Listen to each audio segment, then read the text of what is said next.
गुरकिरपाल Singh YouTube channel में आपका स्वागत है।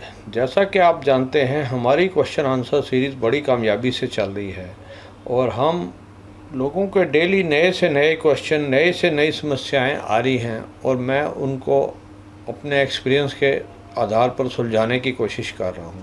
तो अगर आपके मन में भी कोई डेली रिलेटेड क्वेश्चन, कोई क्वायरी, कोई डाउट है तो आप मेरे से पूछ सकते हैं। इसके लिए मेरा व्हाट्सअप नंबर है 9013284749। इस नंबर पर आप वॉइस मैसेज, अगर आप कोई कैटल सेल करना चाहते हैं या आप अपना कोई नई इन्वेंशन, नया जुगाड़ दिखाना चाहते हैं तो आप प्लीज़ डेली 11:30 बजे से 1 बजे तक स्काइप पर कॉल कर सकते। इसके लिए मेल आईडी स्क्रीन पे दिया हुआ है। तो दोस्तों, आज की वीडियो को स्टार्ट करते हैं। आज हम लेते हैं डाइट प्लान। देखिए दोस्तों, आज तक मैंने काफ़ी सारे डाइट प्लान आप लोगों के साथ में शेयर, लेकिन वो सारे के सारे कमर्शियल डाइट प्लान हैं जो कि दूध सेल करने वालों के। आज मैं आपको एक मेरे पर्सनल एक्सपीरियंस का डाइट प्लान बताने जा रहा हूं जो कि काफ़ी महंगा पड़ेगा। इस प्लान का यूज़ करके आप दूध सेल नहीं कर सकते। ये सिर्फ घर के लिए दूध पैदा करने के लिए डाइट प्लान है, क्योंकि इसके अंदर सारा सामान महंगा है लेकिन साफ सुथरा है। इसकी जो दूध की क्वालिटी है वो अलग ही आएगी, जबकि आप इसको यूज करेंगे तो आपको पता लगेगा। क्योंकि नॉर्मल तौर पे देखा गया है कि हल्के से हल्का सामान खिला करके जो है दूध निकाला जाता है, लेकिन दूध का कलर व्हाइट होता है। उसके लिए उसकी गुणवत्ता को कोई परखने के हमारे पास में कसौटी नहीं है। लेकिन मैंने पहले भी कई बार कहा है कि जो गाय है, भैंस है, चाहे वो गिर गाय हो, चाहे देसी गाय हो, चाहे साहिवाल गाय हो, ये सब मेरी निगाह के अंदर एक चक्की मान लीजिए जिसके अंदर जो सामान डाला जाएगा, जो अनाज डाला जाएगा, उसी का आटा निकलेगा। अगर आप गेहूं डालेंगे तो चक्की में से गेहूं का आटा निकलेगा। अब ये नहीं है कि आटा आटा सेम रेट का होता है। तो इस वजह से हम ये मानेंगे कि जो चीज खिलाया उसी चीज का दूध बन के निकलना है। तो आज मैं आपके साथ में एक डाइट प्लान शेयर कर रहा हूँ। आप इसे यूज करें और इसके बाद में उसके दूध को पर्सनल घर के अंदर यूज करें, तब आपको पता लगेगा कि इसके दूध के अंदर क्या टेस्ट चेंज आता है। लोग इतना कह देते हैं गिर गाय का दूध ऐसा, साहिवाल गाय का ऐसा, और भैंस का ऐसा, और जर्सी गाय का कैसा, इस तरीके की अलग अलग बातें आती हैं। लेकिन इस बात के ऊपर कोई भी ध्यान नहीं दिया जाता है कि जैसा हम खिलाएंगे ऐसा ही दूध निकलेगा। और इस प्लान को आगे डाइट प्लान को स्टार्ट करते हैं। देखिए, इसके अंदर हमने लेनी है 10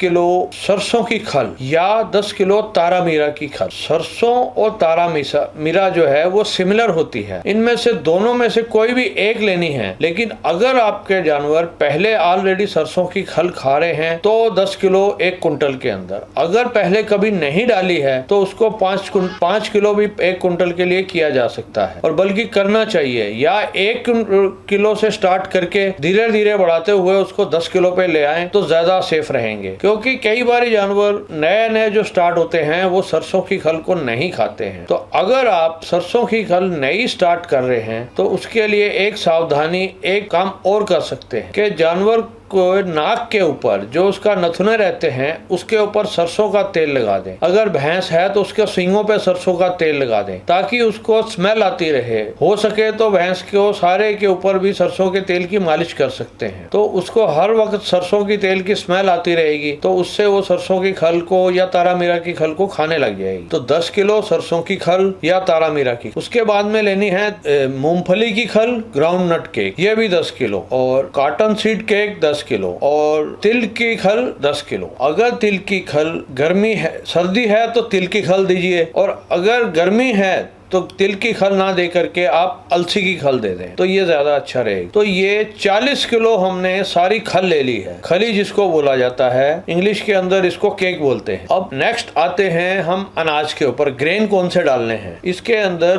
15 किलो हमने चना लेना है, और चना ही साबुत पिसवाना है, उसकी चूरी बनानी है। और 15 किलो लेना है गेहूं, गेहूं का भी दलिया बना करके देना है। तो ये वजन हो गया लगभग 70 किलो। और 5 किलो इसके अंदर डालना है हमने गुड़, 75 किलो। अब बचा 25 किलो। 25 किलो के हमने लेनी है मूंग चूरी, उड़द चूरी, मटर चूरी, मसूर चूरी, किसी की भी दाल की चूरी, जो भी आपके पास में अवेलेबल हो वो ले सकते हैं, या तीनों चारों चूरी को मिक्स भी कर सकते हैं।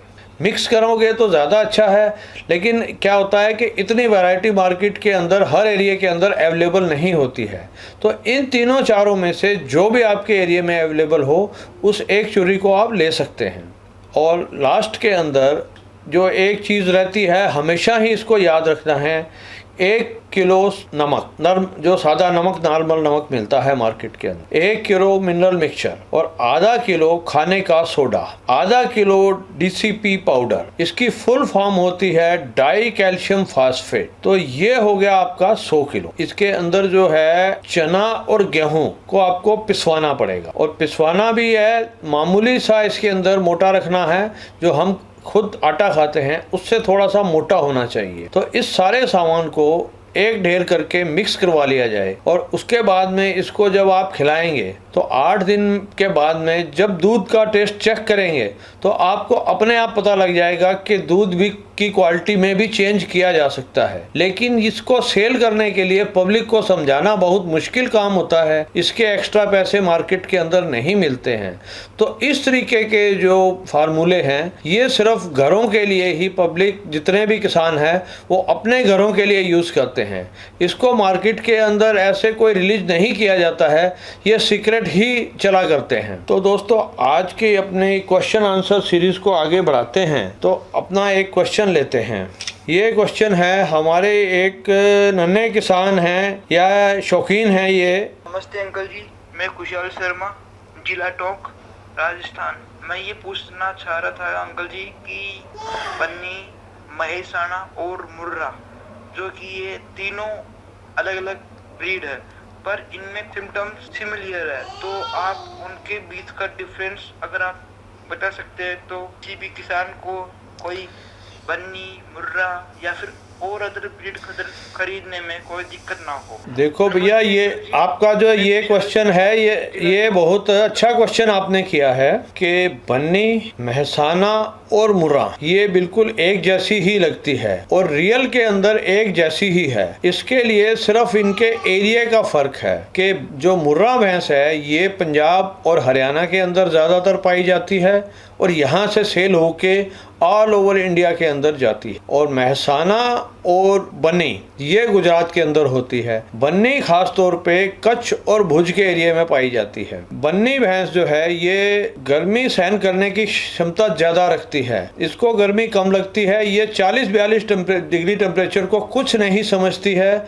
लेकिन मुर्रा और मेहसाना इसके अंदर मात खा जाती हैं, वो 40-42 डिग्री के अंदर परेशान होने लग जाती है। बाकी इसके प्रोडक्शन में तीनों ही बराबर से होती हैं।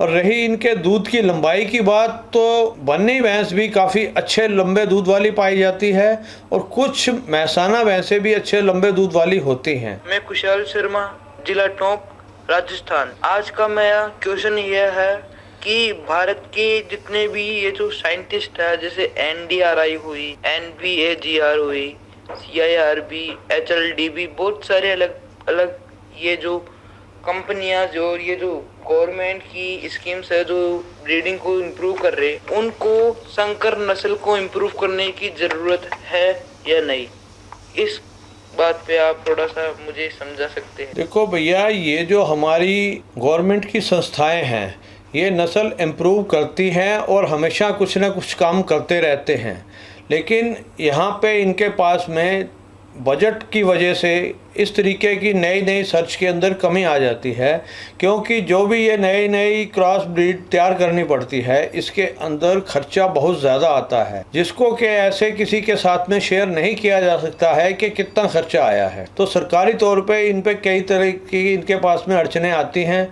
तो ये कई बारी अपनी आज़ादी से काम नहीं कर पाते हैं। बाकी ये जो संस्थाओं के अंदर जितने भी साइंटिस्ट होते हैं ये हम लोगों से ज़्यादा एक्सपर्ट होते हैं, लेकिन ये बजट वगैरह की वजह से थोड़े उलझे रहते हैं, मेरा ऐसा मानना है। तो दोस्तों आज का वीडियो आपको कैसा लगा कमेंट सेक्शन में पोस्ट करें, और जो दर्शक चैनल पे नए हैं तो चैनल को सब्सक्राइब करें और पास लगा घंटी का बटन ज़रूर दबाएं। धन्यवाद।